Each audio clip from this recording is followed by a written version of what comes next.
Okay. So we had just read this letter that was from the it was 1797, and it was from the leaders of the Beit Midrash in Vilna. Probably more than one, but this seemed to be one of the main ones. And they basically were saying that the Chasidim had been davening there, but they're doing their own version of davening, yelling out in the middle and sitting in the seats of the wealthy people. And that seems to have really caused a lot of trouble. And as it says in the letter, the wealthy people are supporting the Beit Midrash. They're supplying the wood and the candles. So can't have this at all. So, it's interesting. Just to give you a sense of the culture, there are different concerns over time about the Chasidim. 25 years earlier, it's just, these people are dangerous and strange. And now, I mean, it's interesting how integrated they are that, after all of that, they're still davening in the Beit Midrash. That's fascinating. What happened to the Cherem? I mean, what happened to the excommunication from 25 years before? So, I think things just kind of petered out. And, how seriously were the Chassidim taken? I don't know. Do they care that they're sitting in people's seats? And maybe they're not the kind of folks that do care, not out of, I think, again, I think probably the people who are galvanized toward them are the people who are doing headstands and probably don't pay much attention to the seats they're sitting in, not out of malice, but, out of naivete. So because of the death of the Vilna Gaon, and now that was the day before the death of Vilna Gaon. The day after the death of Vilna Gaon, then it's real fighting words. And we saw that other letter basically the day after that was like, they don't care about the Vilna Gaon. They're still having their sukkah parties even after he dies. That's it. And then the gloves come off. And then there's this resurgence of Hasidic fighting, Hasidic Masonic fighting in Vilna. And so this is a letter. This is a There's a series of dots of broadsides. And this is one from Purim, Tavkuf Nun Tes. So we were looking before at Tishrei Tavkuf Nun Ches, which was 1797 around Rosh Hashanah time, Sukkot time, Sukkot 1797. This is a year and a half later, Purim 1798. And so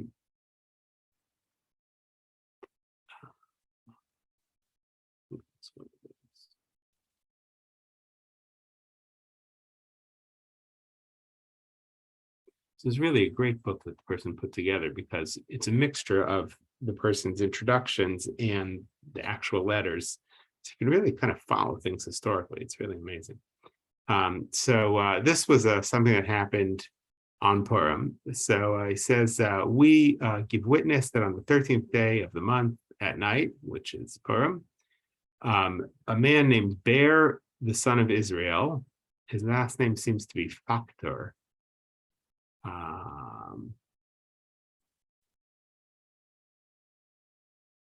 shall Kaptzavit. Kaptzavit is it looks like he's a policeman.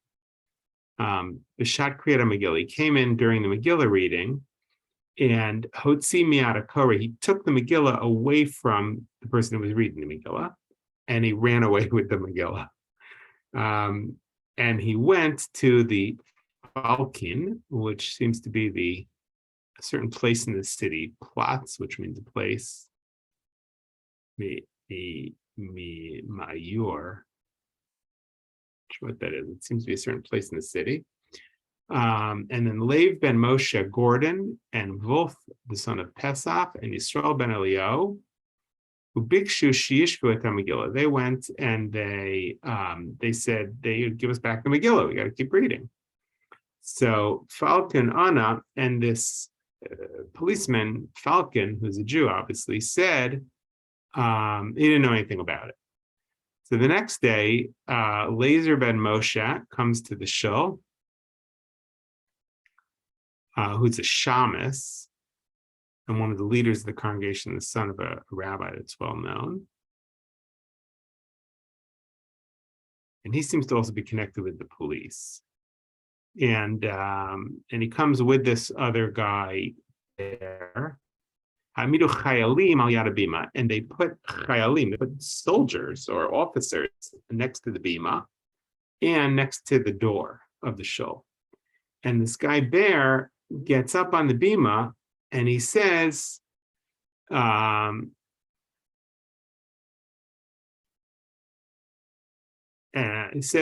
the Kaptzevitz seems to be some kind of officer, leader, has given the command that the only person that can read the Megillah is Shmuel ben Eliyahu. Who is Shmuel ben Eliyahu? He is from the Karliners. He's a Chassid. So Achar Kach ba Meir ben Raphael. So then Meir, the son of Raphael, comes, and he's one of the leaders of Vilna.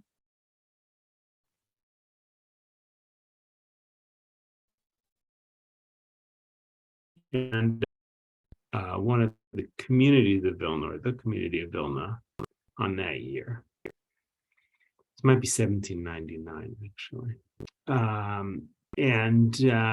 Although the Bima, so he goes up to the Bima, and he says, no, the only person who can read the Megillah is Yaakov, who was the person who was supposed to read the Megillah.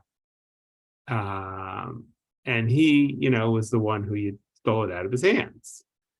And he says, this other guy, you have to leave the Bima, and if you don't leave, we're gonna take you down. So Aziyar Kore Yaakov. So then Yaakov goes up, and Shmuel ben Eliyahu starts reading it. With Shmuel ben Eliyahu. So then Yaakov goes down, and then Shmuel ben Eliyahu, who's the Chassid, who was when this guy Bear comes in, he steals the Megillah, he runs away. Then they go back, they send people to him, and he comes back with the Megillah, and he says, I'll give you back the Megillah, but the only person who can read it is a Chassid, a guy named Shmuel ben Eliyahu. And then this other leader of the community, Meir ben Raphael, gets up on the beam and he says, no, the only person that can read it is Yaakov. He's our guy. And then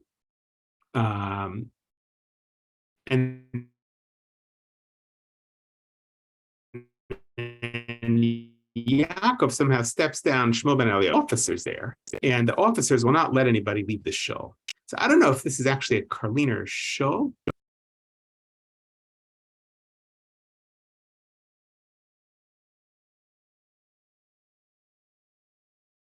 And this seems to be a regular shul. And basically what has happened is the Chasidim got these Jewish police officers to work for them and to force the congregation to have a Chassid read the Megillah.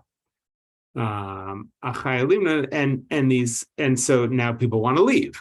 But the Chayalim, these officers, won't let people leave. They're guarding the door. Gordon, then this person Gordon comes up and he says, Achai, my brothers,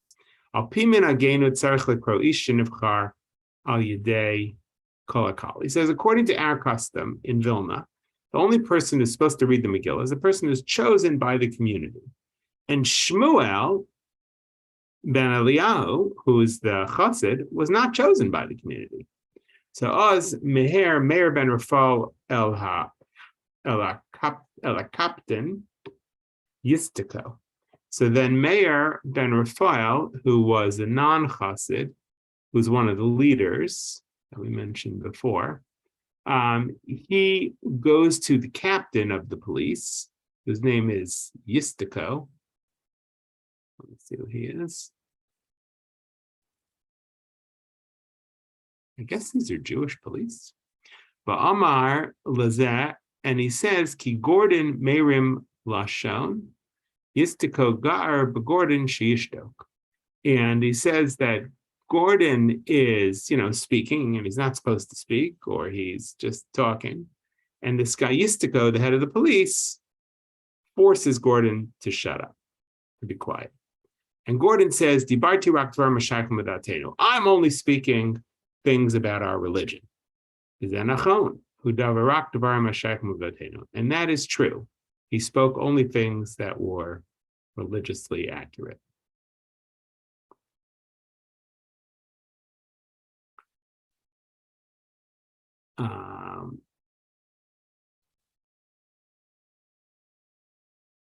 So this is interesting. What's happening basically is that the Hasidim they must be growing in Vilna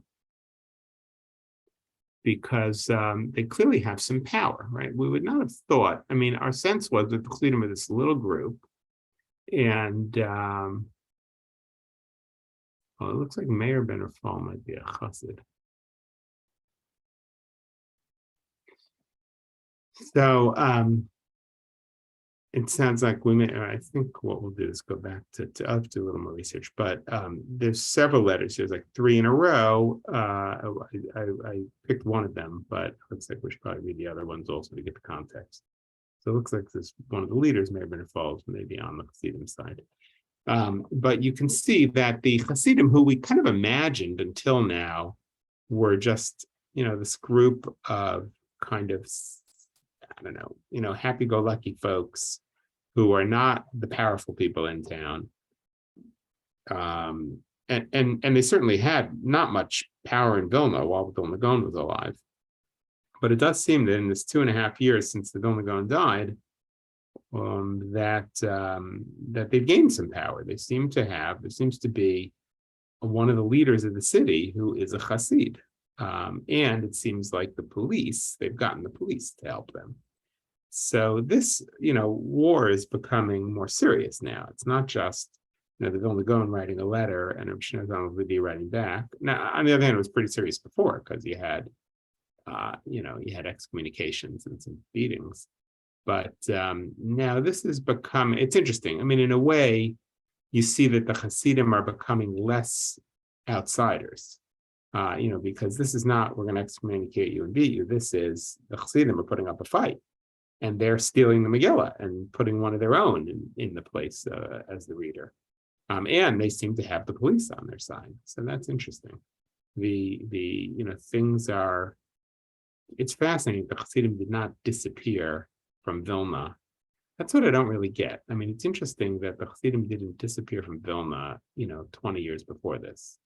The Vilna Gaon puts them in cherem, in excommunication. You would, I don't know how big it is, but you would think they would just, leave or disappear. So it must be that they have appeal, right? That's the thing.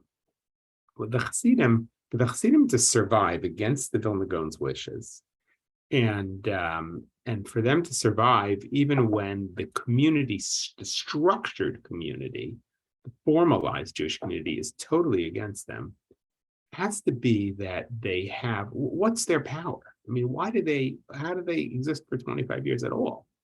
So it's got to be that they have appeal. They have appeal, that the people are drawn to them, that because they're not shrinking, they seem to be getting stronger. So you can see that there's a dynamic here of the organized Jewish community, or the hierarchy. People who are in charge are on the side of the Mitnagdim. But it must be that the Hasidim's power is because they're able to attract followers. They're clearly attracting followers. From this story, they sure seem to have more power and more followers and more influence than they did, even 2 years ago, while the Vilna Gaon was alive. And you can see why when the Vilna Gaon dies, maybe things change, number one, because I think a lot of the power of the fight against Chassidim was coming from the power of the Vilna Gaon. Do the people really care enough to wage this war? I don't know, But I have a feeling that Chassidut, we do know that Chassidut is a movement in that time that appeals to every man, that appeals to the peasant, it appeals to people who are not learned, it appeals because it does, have a sense that, number one, there's a lot of joy involved. And number two, it's not all about studying. And you have to remember that it's not like today when everybody goes to yeshiva. 99% of the people did not go to yeshiva. A few people from every town studied all day, and everybody else at work. They didn't have a lot of knowledge. So I think that what's happened, what's sifting out is, I'll do a little more research, but I think what's sifting out is that you have, in Vilna, you have the people in power but clearly the Chasidim are gathering a lot of power, and it's not because they're the leadership. They're not. They're certainly not accepting the leadership, but I think they have the power of they're probably growing because I think they have appeal to the people. So that's because or else, I mean, you can't imagine that in 1772 they could have gone into a show and had the police on their side and stolen the Megillah and put their own person in the place to read it. I mean, that's a different level. Something has, something's moved. So it's not, I guess, it's not so different than today, right? I mean, you have populist movements and you have hierarchical movements, whether that's in politics too. And there's power, there's different kinds of power in both. And that's, might be able to see them now. Okay, we'll do a few more of these letters from the back and forth because I think there's one or two that precedes this poem one. I mean, they're called them tu'udot. Tu'udah is like usually like tu'udah means like it's like a degree you hang on the wall, but this must be like a sign that was put up in Vilna or something like that. So these, I mean, there are some records of where these were found. Okay, have a good day. Thank you. Thank you.